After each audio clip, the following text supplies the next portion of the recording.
भगवान शंकर की भक्ति और शिव की अविरल भक्ति जो धारण करता है तो जीवन में दुख कटते चले जाता है। दुख मिटना, ये दुख को समाप्त करने का तरीका आपको आना चाहिए, केवल शिव का स्मरण।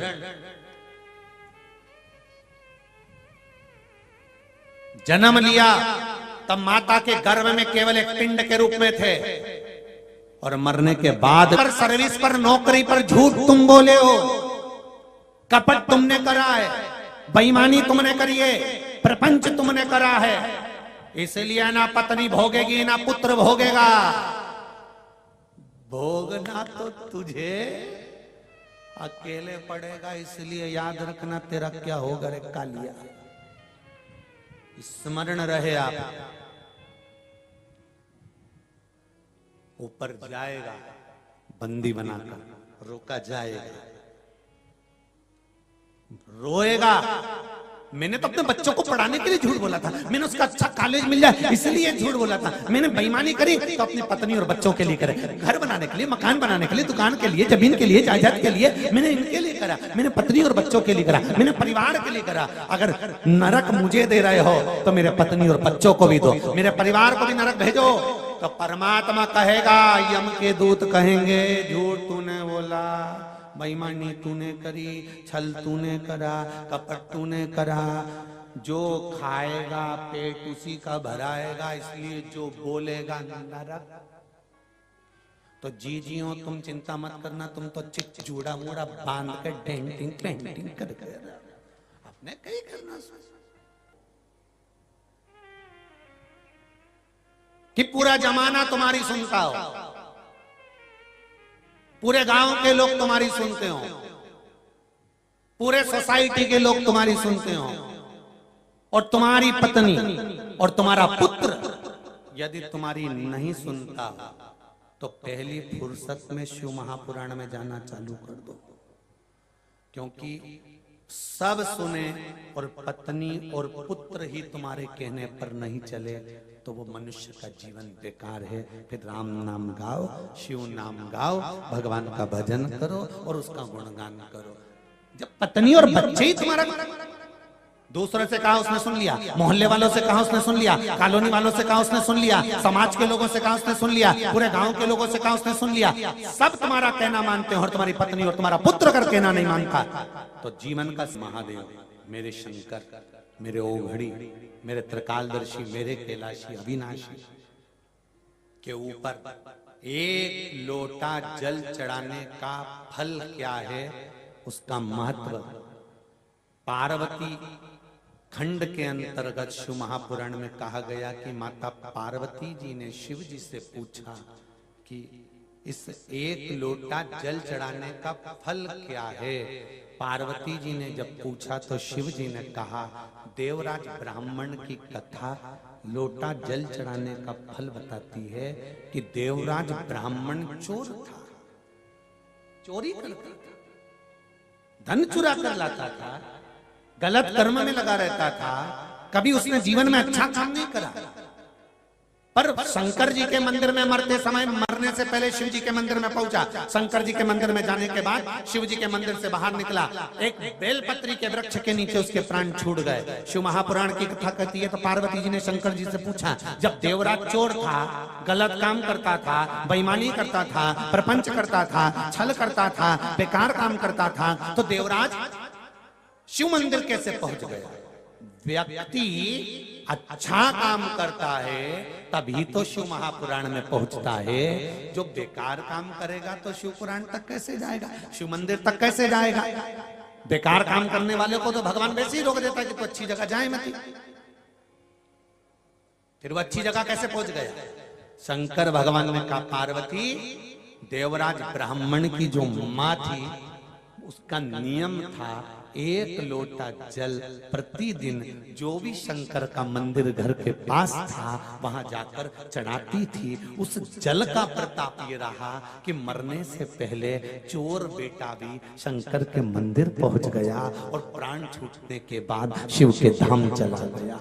ये लोटा भर जल का सारी समस्या का हल। जरा जम के बोलो, एक लोटा जल।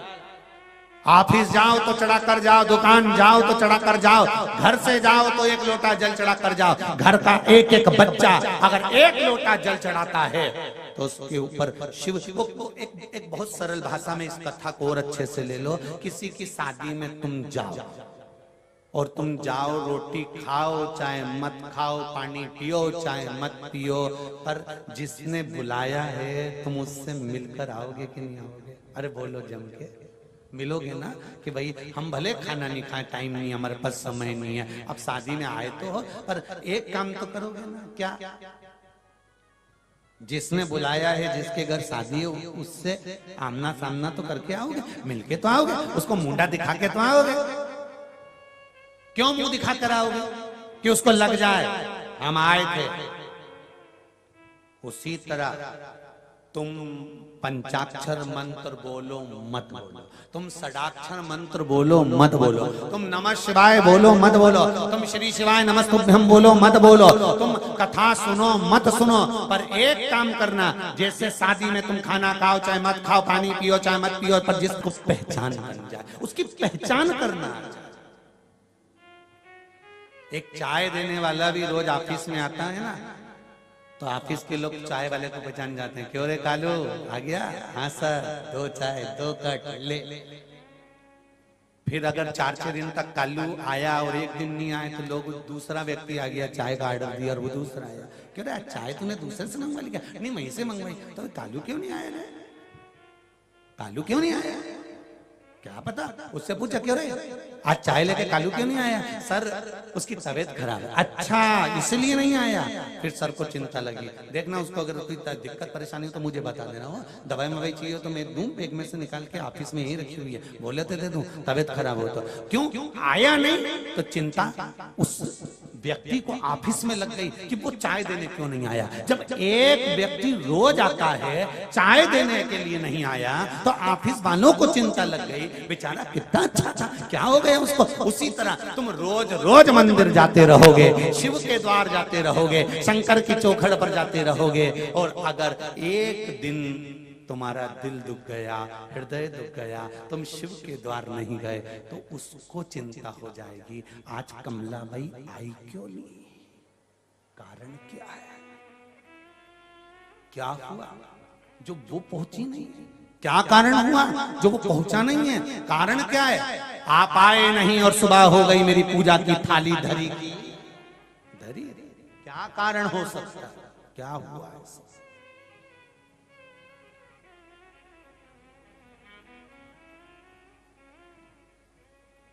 मेरे भोले तेरा सहारा है, मेरे भोले तेरा सहारा है, मेरी नैया का तो किनारा है, मेरी नैया का तो किनारा है। क्यों नहीं? कारण जीवन में मनुष्य का शरीर है, मानव की देह है, दुख आएगा सुख आएगा, पर दुख आए तो घबराना नहीं, इधर उधर भटकना मती, माथा इधर उधर भड़कना नहीं कि कभी यहाँ चले गए कभी वहां चले गए। अपने को तुम, फिर निवेदन कर दूं आपसे, पड़ोसन को कितनी भी चाय पिला लो, पड़ोसन को कितना भी अचार खिला दो, पड़ोसन के कितने भी पापड़ खिला दो, पर पड़ोसन कभी अपनी जायदाद का हिस्सा तुम्हें नहीं देगी। और सागर की अगर पड़ोसन हो और देती हो तो हमें भी बता दो, उसमें कोई दिक्कत वाली बात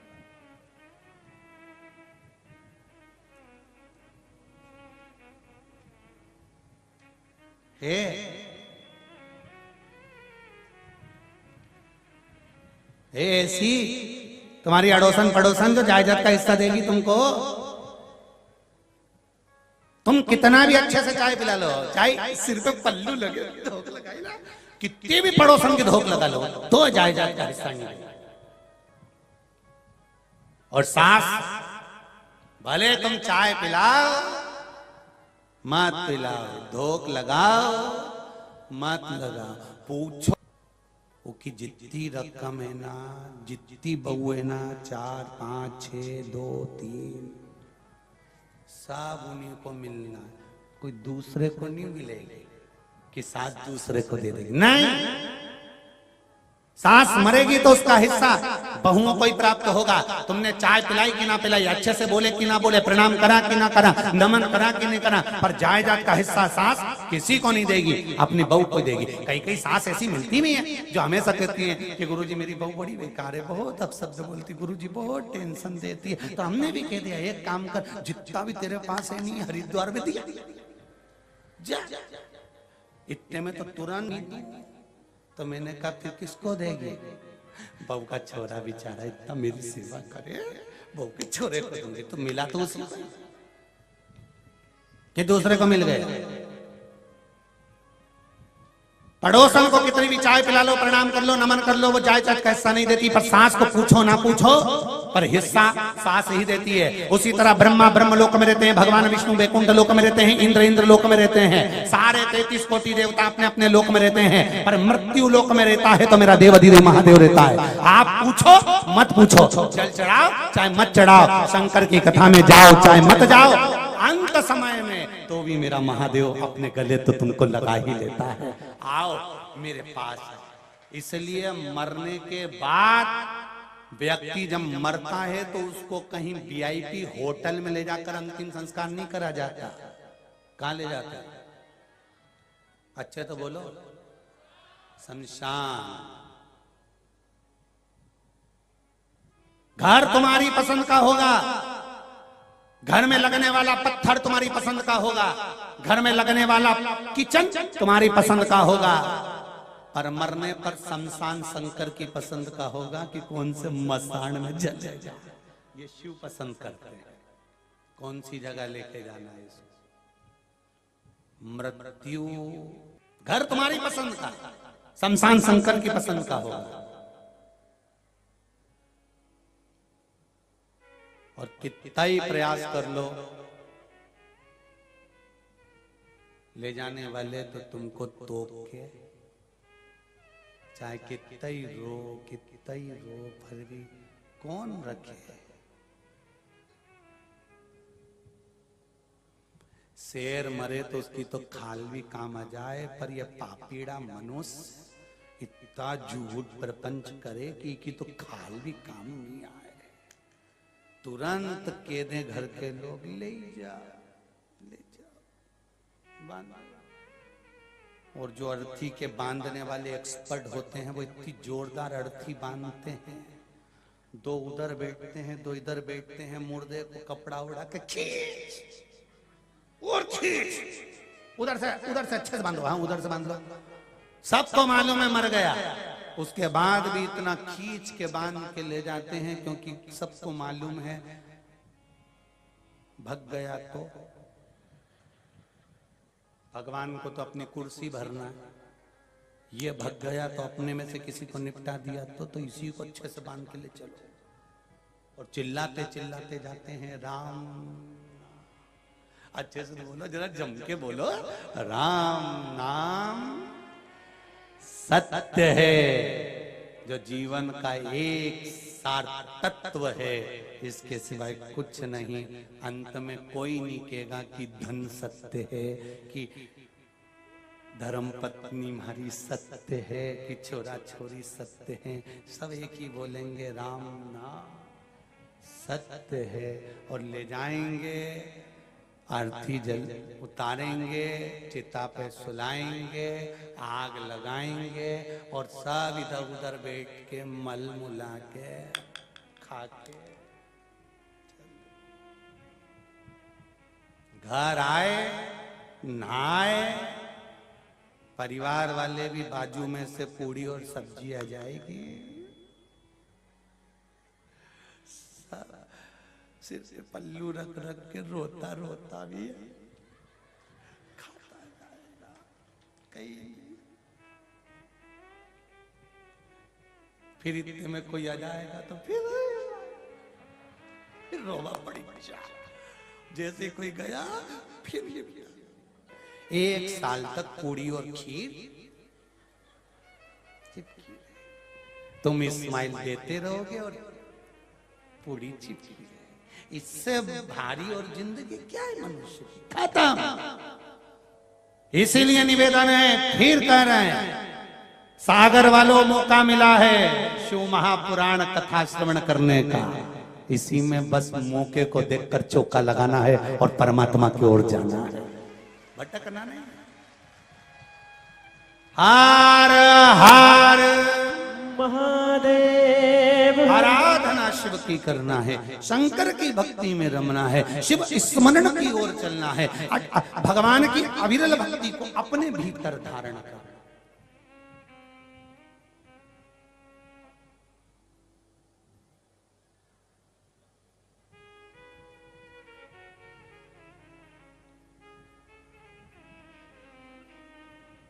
तुमको भी पहले कथा में कहा, आज फिर कह रहा है, जीवन में अगर कष्ट हो, दुख हो, तकलीफ हो, शरीर में, परिवार में अगर कुछ भी समस्या है तो सारी समस्या का हल एक लोटा जल, बस सारी समस्या का हल हो जाएगा।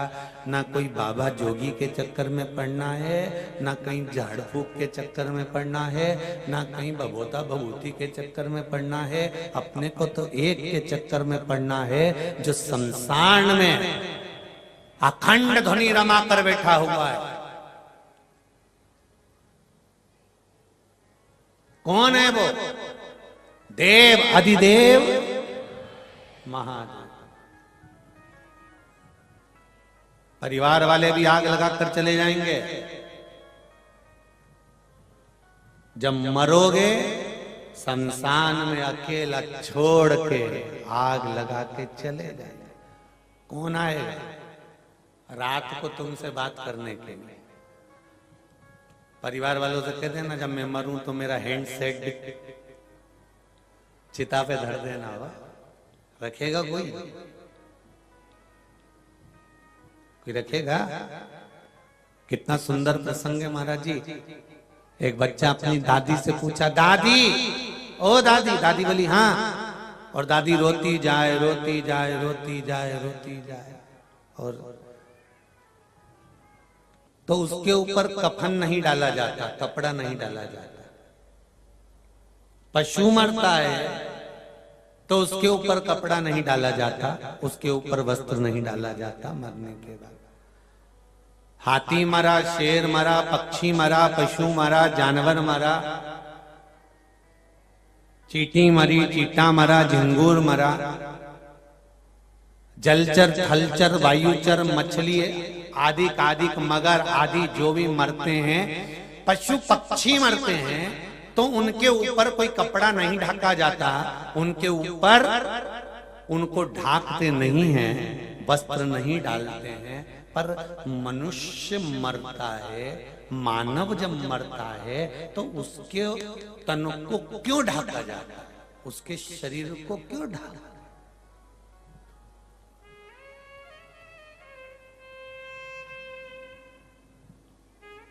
काय जी सही। तो एक पशु मरा, एक पक्षी मरा, एक जानवर मरा, एक जलचर, थलचर, वायुचर जीव मरा, उसके तन को नहीं ढका गया, वो पड़ा है, पड़ा हुआ, उसके तन को कोई ढकता नहीं है, वो पड़ा है जहां पड़ा हुआ है। पर अगर मानव अगर मरता है, मनुष्य यदि मरता है तो उसके तन को ढाक दिया जाता है। किस लिए? क्योंकि शिव महापुराण की कथा कहती है, मनुष्य इतने अवगुण करता है, इतने पाप करता है, इतना झूठ, प्रपंच, छल, कपट, बेईमानी करता है कि मरने के बाद इसके तन पर कपड़ा इसलिए ढाका जाता है कि इसकी सारी बुराई ढक के चल जाए। पशु, पक्षी, जानवर, जलचर, थलचर ये झूठ नहीं बोलते।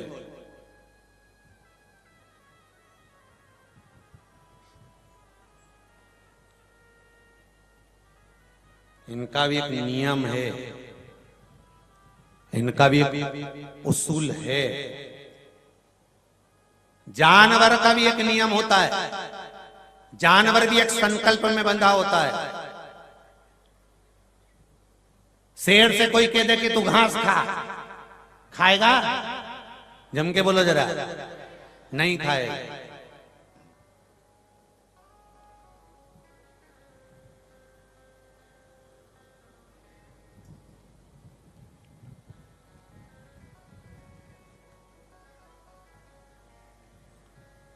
हाथी से कोई कह दे, बकरी से कोई कह दे